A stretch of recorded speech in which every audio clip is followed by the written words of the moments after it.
Bu Ade, mohon maaf, aku mau tanya nih, wawancara sedikit ya dari aku. Ya, silakan. Bagaimana menurut Bu Ade itu, apakah ada kelebihan dan kekurangannya jika guru itu masih melakukan pembelajaran dengan metode ceramah? Kalau dalam metode ceramah, keuntungannya adalah eh, transfer ilmunya langsung ke titik yang ingin diterangkan, seperti langsung ke siswanya juga langsung.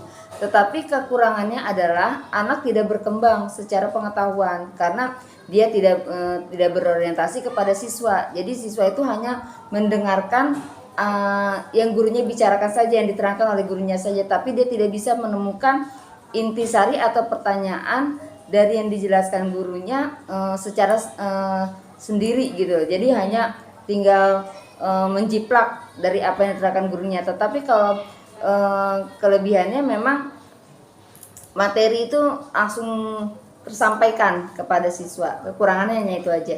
Iya, jadi feedback dari anak itu kurang ya. Iya, hanya yang dia tangkap apa yang ibu bicarakan, tapi untuk pas dia lakukan atau dia laksanakan itu tidak bisa atau tidak kurang paham. Karena dia tidak menemukan intisari materi itu sendiri seperti itu. Terus yang kedua, Bu Ade, pertanyaan yang kedua adalah mengapa siswa itu kalau misalnya dikasih tugas dia lebih dominan mencari dari internet atau pemikirannya sendiri, sehingga pada saat guru memeriksa itu terjadinya miskonsepsi.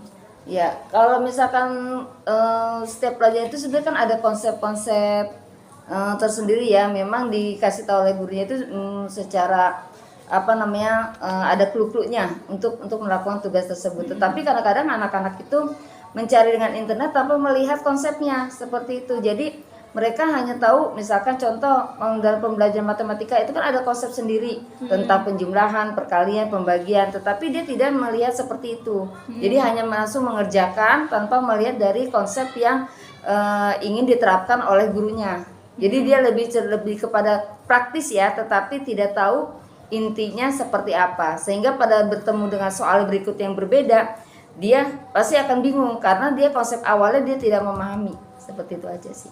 Oke, berarti miskonsepsi itu terjadi antara guru dengan siswa karena pada saat dia diberi tugas, apalagi dia di rumah, mungkin dia akan memiliki pemikiran tersendiri. Dia akan mencari ide-ide di luar apa yang diperintahkan oleh gurunya. Maka pada saat mereka pengumpulan tugas pun ya udah pasti gurunya menegur kan ya, kenapa ini berbeda dengan tema yang kemarin ibu kasih. Iya, gitu betul. kan. Mungkin pada saat itu mungkin anak akan berpendapat atau memiliki pendapatnya sendiri. Gitu. Baik, Bu Ade, pertanyaan yang ketiga nih mengenai mengapa masih banyaknya ya atau sebagian guru yang belum memanfaatkan teknologi informasi dan komunikasi dalam pembelajarannya. Gitu, Bu Ade. Di bidang TIK. Sebenarnya gini, mereka kurang memahami materi yang harus disampaikan dengan melalui bidang TIK. Pertama, faktor usia. Nah, kedua juga kan membutuhkan skills ya.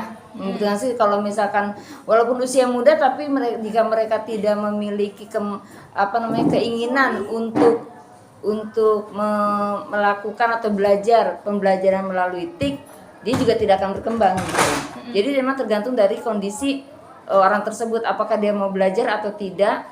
Jadi faktor usia pun sebenarnya tidak dominan juga sih. Kalau walaupun usia tapi mereka punya kemampuan untuk mau berusaha belajar, pasti bisa melakukan pembelajaran dengan berbasis TIK gitu, seperti itu. Oke, berarti dilihat dari sumber daya manusianya itu sendiri ya. Iya, betul. Oke, baik Bu Ade, terima kasih wawancara untuk hari ini dan semoga Bu Ade sehat selalu. Amin. Oke, amin. Dah.